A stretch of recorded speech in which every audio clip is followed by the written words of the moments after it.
అదేంటి నాన్న, సావిత్రత్త ఎప్పుడూ అదృశ్యం అయిపోయింది కదా, మళ్ళీ ఇప్పుడు ఎక్కడుందని ఇలా అంటున్నావు? జైల్లో ఉందబ్బోడా, జైల్లో ఉందబ్బోడా.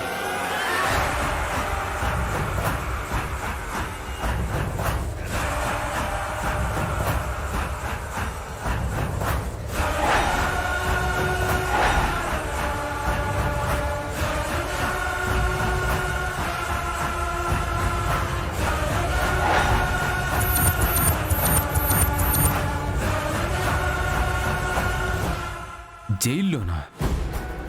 సావిత్రత్తయ్య జైల్లో ఉండడం నాన్న, ఏం చేసిందని? హత్య చేసింది, హత్య చేసింది, హత్య చేసింది.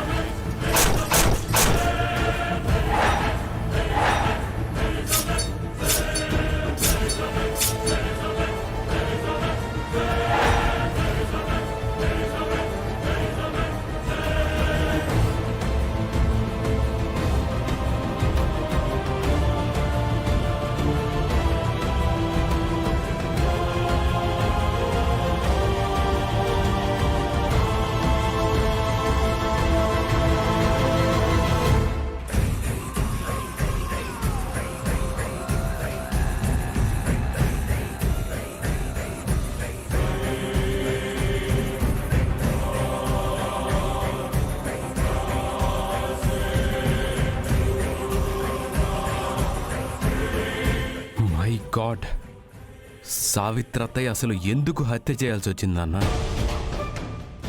ప్రస్తుతానికి ఇంతే తెలుసుకో అబ్బోడా. వెనక ముందు ఆలోచిస్తే అది నాకే ఇబ్బంది అవుతుంది. నాన్న, ఇది చాలా ఇంట్రెస్టింగ్ కేస్. ఇలాంటి కేసునే మన శివపార్వతి ఓపెన్ చేయాలనుకుంటుంది. ఈ విషయం ఏంటంటే, సావిత్రి జైల్లో ఉన్నట్టు ఆ సావిత్రమ్మకి నాకు తప్ప ఇంకెవ్వరికీ తెలియదు. ఇన్నేళ్లుగా అది జైల్లో మగ్గుతానే ఉండాలి. ఇప్పటికీ ఆ విషయం తెలియకుండా, జనాల్లోకి రాకుండా ఎలా మేనేజ్ చేయగలిగారు నాన్న? పొరువట్ట శయనిస్తాదిరా. సావిత్రి హంతకురాలన్న విషయం తన బిడ్డలకి తెలియకుండా ఉండాలని ఊరుకున్నదో ఏమో గాని, ఆటో శంకరం ఎంట వెళ్ళిపోయిందని మచ్చ అయితే పడిందన్న విషయం తనకి తెలియదేమో. మళ్ళా ఊర్లో అడుగు పెడితే ఆ అడుగు గొంతు మీద ఎట్టాలని చూస్తాది. లేదు నాన్న, ఏ జైల్లో ఉందో ఏంటో వివరాలు తెలిస్తే కొన్నిటిని ప్రపంచానికి తెలియకుండా చేయొచ్చు. అట్లాంటి అవకాశం ఉందేమో చూడు. ఖర్చైన పర్లా, ఈ ఏడు మన తోట పండలేదనుకున్నాం.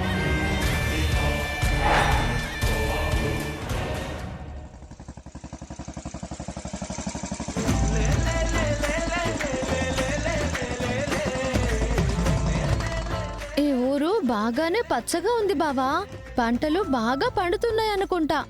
ఈ ఊళ్ళో ఏ దేవుడున్నాడో మరి. ఏ గుడుందో ఏ దేవుడున్నాడో అని ఆలోచించకు. నీ పెదనాన్న లాంటివాడు ఈ ఊళ్ళో లేనందుకు ఈ ఊరు బానే ఉంటుంది. అదే నిజమే అనుకో. కాకపోతే అయ్యగారికి అత్తారిల్లైనట్టు వెంకటాపురానికి వస్తూ పోతూ ఉండేవాడంట. తిరుపతి అత్తయ్యని మోసం చేయడానికి వచ్చేవాడు. మీ తాతయ్య చనిపోయాక ఊరి పెద్దగా చలామణి అయ్యాడు కదా, పరువు పోకూడదని మళ్ళీ ఇటువైపు రాలేదనుకుంటా.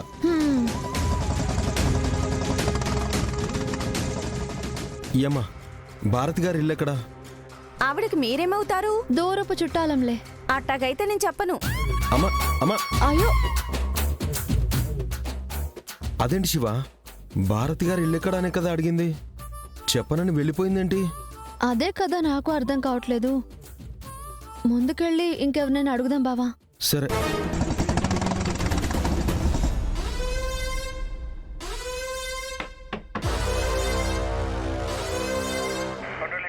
కూర్చోండి ప్రిన్సిపల్ గారు. నేను వచ్చానని చెప్పడానికే సౌండ్ చేశాను తప్ప మీరు నాకు మర్యాద ఇవ్వడానికి కాదు.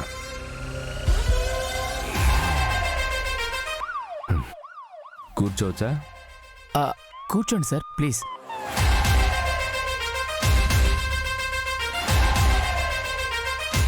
మీరు కూడా కూర్చోండి.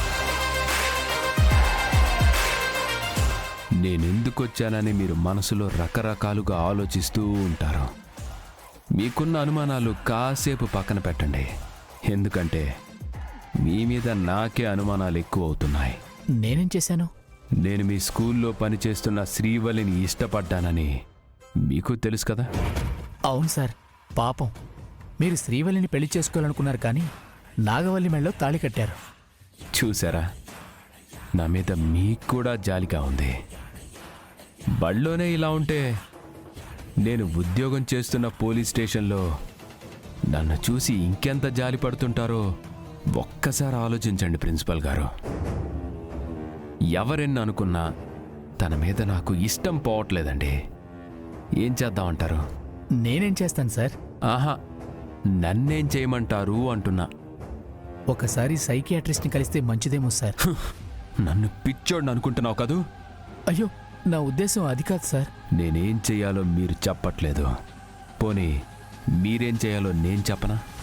చెప్పండి సార్. పాపం శ్రీవల్లి రోజు స్కూల్కి రావాలని పొద్దున్నే లేచి హడావిడిగా రెడీ అయిపోయి చెమట్లు తుడుచుకుంటూ సరిగ్గా తిని తినకుండా వచ్చి ఇక్కడ పిల్లలందరికీ పాఠాలు చెప్పి సాయంత్రం ఇంటికెళ్ళేసరికి ఎంత అలసిపోతుందో తెలుసా? చూస్తుంటే నాకు చాలా బాధగా ఉంది ప్రిన్సిపల్ గారు. అందుకే దయచేసి తనని ఉద్యోగంలో నుంచి తీసేయాలని మిమ్మల్ని సవినయంగా కోరుకుంటున్నాను.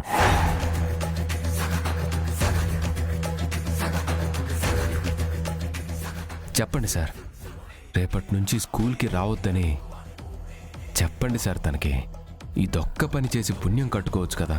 అదేంటి సార్ అలా అంటున్నారు? తనకి ఈ ఉద్యోగం చాలా అవసరం.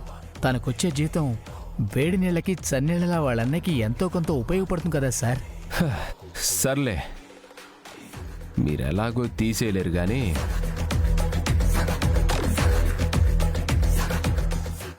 మర్యాదగా బయటకొచ్చి పోలీస్ జీప్ ఎక్కండి.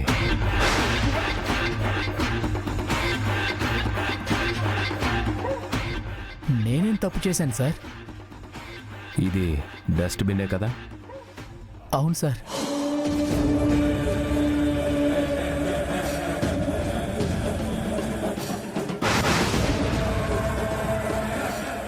ఇదేంటో తెలుసా? ఆహా, ఇది కూడా చెత్తే, మాదక ద్రవ్యం. మీ స్కూల్లో మాదక ద్రవ్యాలు సప్లై చేస్తున్నారని తెలిసింది. ఇన్స్పెక్షన్కి వచ్చాను. ఇది చెత్త బుట్టలో దొరికింది.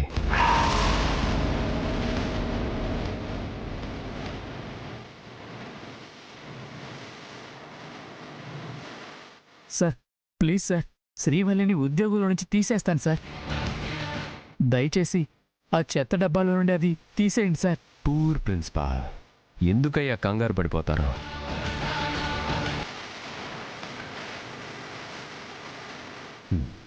దీని రేట్ ఎంతో తెలుసా? శ్రీవల్లికి తమరు సంవత్సరానికి ఇచ్చే జీతం ఒకేసారి పెడితే తప్ప ఈ చిన్న ప్యాకెట్ రాదు తెలుసా? ఎనీవే, అర్థం చేసుకున్నారు. Thank you. ఇలాంటి ప్యాకెట్లే కాదు, నాలాంటి వాడి మాటలు కూడా ఆరోగ్యానికి హానికరం. Take care.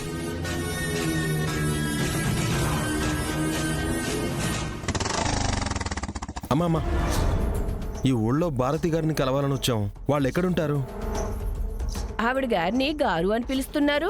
మీరే ఆవిడకి మర్యాద ఇస్తారనుకుంటా. ముందు వెనక తెలుసుకోకుండా ఆవిడ నారా తీయడానికి ఈ ఊరు బాగానే వచ్చారే. వెళ్ళండి వెళ్ళండి. అమ్మా అమ్మా అమ్మా అమ్మా, ఇదేంటి బావా? ఈ ఊళ్ళో వాళ్ళు సమాధానం తిన్నగా చెప్పరనుకుంటా. ఏమైంది వీళ్ళకి? అసలు భారతమ్మకి ఏమైందో ఏంటో. సరే పద.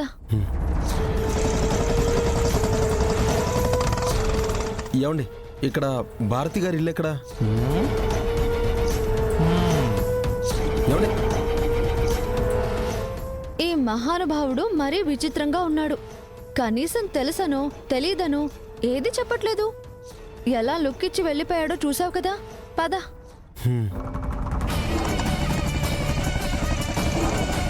బావా బావా, ఆవిడ అడిగితే కరెక్ట్గా సమాధానం చెప్తుంది. బండాపు. నమస్తే అమ్మా, మేం పక్కూరు నుంచి వచ్చాం. భారతి అమ్మ ఇల్లు ఎక్కడా అని అడిగితే ఎవ్వరూ చెప్పట్లేదు. భారత్ కోసం వచ్చారా మీరు? అవునమ్మా. అసలు బుద్ధుందా మీకు? అట్లాంటి దానికోసమా ఎత్తుకుంటూ మీరు ఎంత దూరం వచ్చారు? అది మొగుడు లేకుండానే పిల్లల్ని కనింది. ఈ ఊరు మర్యాద మంటగలుపుతున్నావు అని అడిగితే పక్కూరోడు గుళ్ళో తాళి కట్టాడని 3 ముళ్ళ పసుపు తాడు చూపించింది. మీరిద్దరూ చుట్టమో పట్టమో అనుకుని వస్తే మిమ్మల్ని ఊళ్ళో వాళ్ళు ఇంకేమనుకుంటారో ఏంటో. పోండి పోండి. బావా వెళ్దాం పద, ఏదో తేడాగా ఉంది.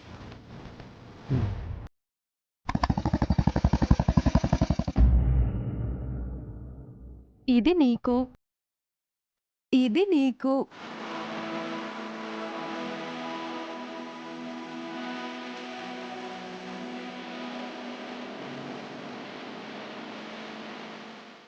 Thank you teacher.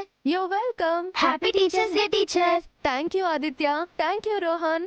అవును, టీచర్స్ డే గురించి మీకేం తెలుసు? ప్రతి సంవత్సరం సెప్టెంబర్ 5న డాక్టర్ సర్వేపల్లి రాధాకృష్ణన్ గారి పుట్టినరోజు నాడే టీచర్స్ డే జరుపుకుంటాం కదా టీచర్. మీకు బాగానే గుర్తుందన్నమాట. మీరు పాఠాలు చెప్పాక మాకెందుకు గుర్తుండదు టీచర్? మాకు ప్రతిదీ గుర్తుంటుంది. క్లాస్ కి టైం అయింది, మీరు వెళ్ళండి. నేను ఇప్పుడే వచ్చేస్తాను. సరే టీచర్. శ్రీవల్లి,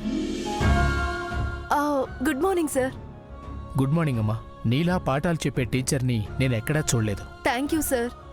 అయినా ఇందులో నా గొప్పతనం ఏం లేదు. మన స్కూల్ పిల్లలు కూడా కొత్త విషయాలు నేర్చుకోవడానికి చాలా ఉత్సాహంగా ఉంటారు.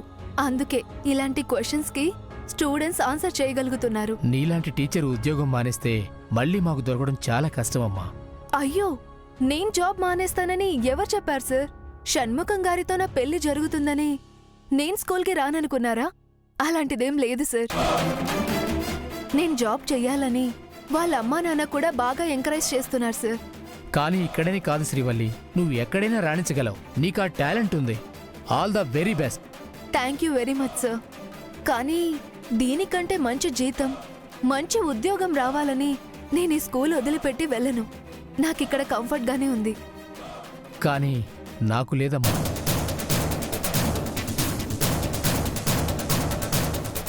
అదేంటి సార్ అలా అన్నారు? హ్యాపీ టీచర్స్ డే అని అందరూ నీకు విషెస్ చెప్తున్న రోజే నీ ఉద్యోగం పోతుందని నువ్వు ఊహించి ఉండవు.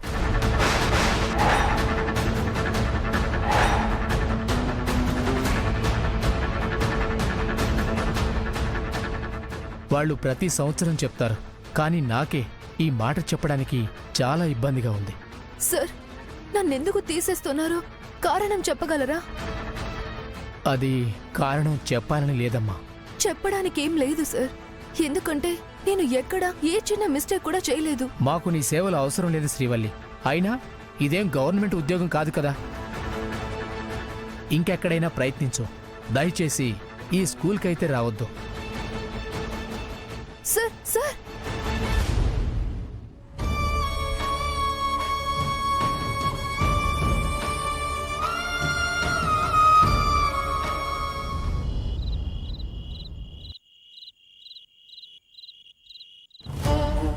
పాపం పిల్లలకి పాఠాలు చెప్పి వాళ్ళని ఉద్ధరిద్దాం అనుకుంది. కానీ రేపటి నుంచి బడికి రానివ్వరు కదా. ఉద్యోగం పోయేలా చేశాం కదా నాన్న. వాళ్ళన్న పొలిమేర దాటి ఇక ఏ పనికి వెళ్ళనివ్వడు. వేడినీళ్ళకి చన్నీళ్లు తోడైనట్టు వాళ్ళు పెట్టిన హోటల్ లాభం నుంచి వచ్చే చిల్లరతో పాటు పెద్ద పిల్ల జీతం తోడయ్యేది. రేపటి నుంచి ఇంటి పట్టునే ఉంటే గంగ కష్టాలతో పాటు ఖర్చులు కూడా పెరిగిపోతాయి.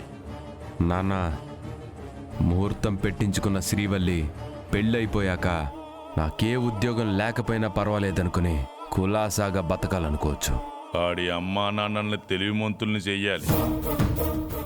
అప్పుడు విషయం వాళ్ళకి తెలిసిందంటే పెళ్ళి ఆపేసుకోవాలి. మళ్ళీ మళ్ళీ చెల్లి పెళ్ళి ఆగిపోతే ఈసారి గంగ గుండె ఆగిపోతుంది.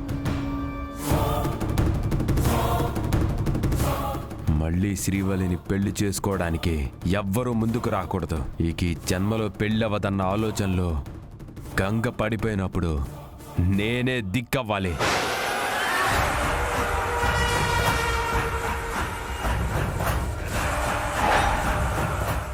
అబ్బోడా, జనాలకి తెలిసేలా నువ్వు తప్పు చేస్తే చట్టం నిన్ను శిక్షిస్తుంది.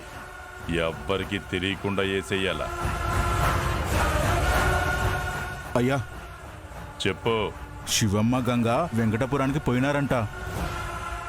వాళ్ళేదో అలివేలు మంగాపురానికి వెళ్ళినట్టు చెప్తున్నావు. ఏముంది అక్కడ విశేషం? చాలా పెద్ద విషయమే దేవా.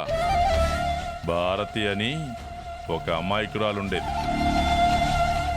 అవునయ్య గారు, నాకు పేరు గుర్తులేదు కానీ ఆవిడ గురించే ఆళ్ళని వీళ్ళని అడుగుతున్నారంట. సర్లే, చెప్పినావు కదా, నువ్వు వెళ్ళు, మేం చూసుకుంటాం. అలాగే అయ్యా. భారతి ఎవరు నాన్న?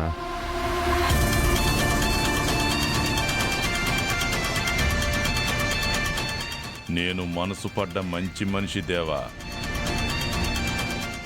అది ఎప్పటిది కాదు, చాలా ఏళ్ళయింది. తను వెంకటాపురంలో ఉందా? ఉండేది. ఇప్పుడు లేదా? ఎప్పుడో లేదు, బతుకుంటే కదా. అంటే గంగ వాళ్ళ అమ్మ సావిత్రి నేను మనసు పడ్డ భారతిని చంపేసిందేవా.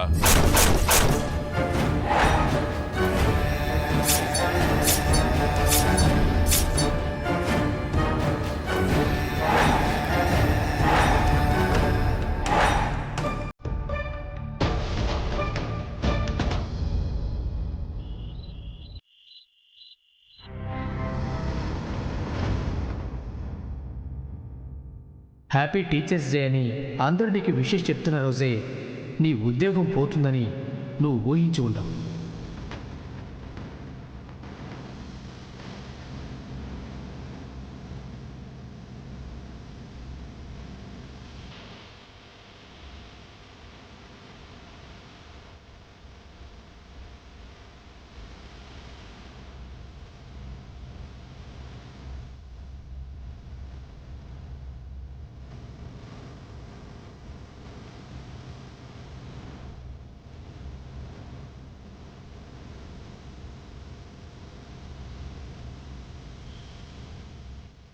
అక్క తిను. నాకు ఆకలిగా లేదు. మాకు కూడా బాధగానే ఉందక్క. అయినా పొద్దున్నుంచి నువ్వేం తినలేదు, అందుకే తీసుకొచ్చాను. ఉద్యోగం పోయింది కదా అమృత, తినాలి అనిపించిన ముద్ద దిగదు. మళ్ళీ ఉద్యోగం వచ్చేదాకా అన్నం తినవా ఏంటి శ్రీవల్లి? ఇన్నాళ్ళు మా కోసం మా అన్నయ్య పడుతున్న కష్టానికి నా కష్టార్జితం కూడా తోడైందని సంతోషపడేదాన్ని శివ. కానీ ఇప్పుడు నేను కూడా అన్నయ్యకి ఎలాంటి సహాయం చేయలేకపోతున్నానని బాధగా ఉంది. నీకు చదువు చెప్పడం ఇష్టం అని నిన్ను స్కూల్కి పంపించాడే గాని నిన్ను సాయం చేయమని కష్టపడమని ఏనాడు అనలేదు. మాకు ఊహ తెలిసిన దగ్గర నుంచి మమ్మల్ని పోషించడానికి మా అన్నయ్య పడ్డ కష్టాన్ని నేను కళ్ళారా చూశాను శివ.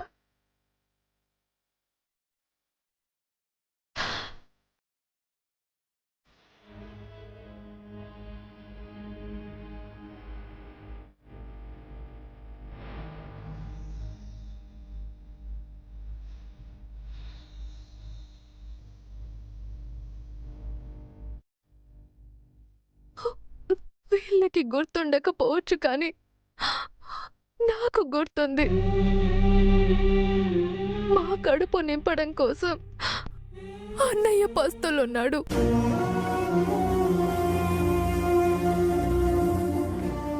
మేము నీడలో ఉంటే అన్నయ్య ఎండలో పనిచేసేవాడు.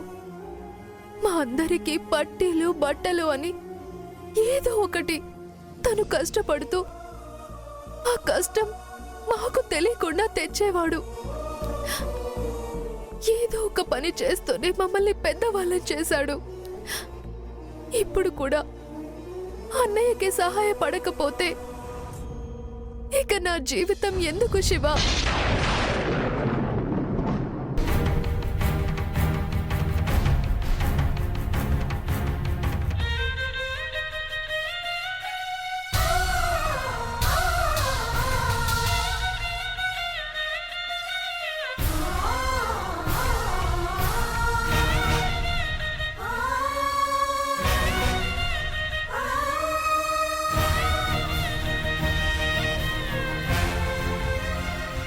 ఉద్యోగంలో నుంచి తీసేసినందుకు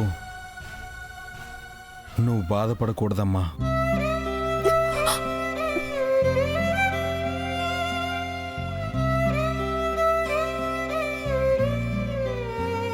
నీలాంటి టీచర్ని వదులుకున్నందుకు వాళ్లే బాధపడాలి. అయినా మనకేం భయం లేదమ్మా. అమ్మ పేరుతో మనం పెట్టిన హోటల్ ఉంది కదా, ఆ అమ్మే మనల్ని ఆదుకుంటుంది అనుకోవాలమ్మా. అవునక్క, ఇప్పుడు భోజనం తీసుకొచ్చింది కూడా ఎందుకు అనుకుంటున్నావు? నువ్వు పొద్దున్నుంచి తినలేదనే కాదు, ఇప్పుడు భోజనం చేసి రేపటి నుంచి హోటల్లో వంట నేర్చుకోవాలని. అంటే అక్క ఇకపై స్కూల్కి రాదా అన్నయ్య?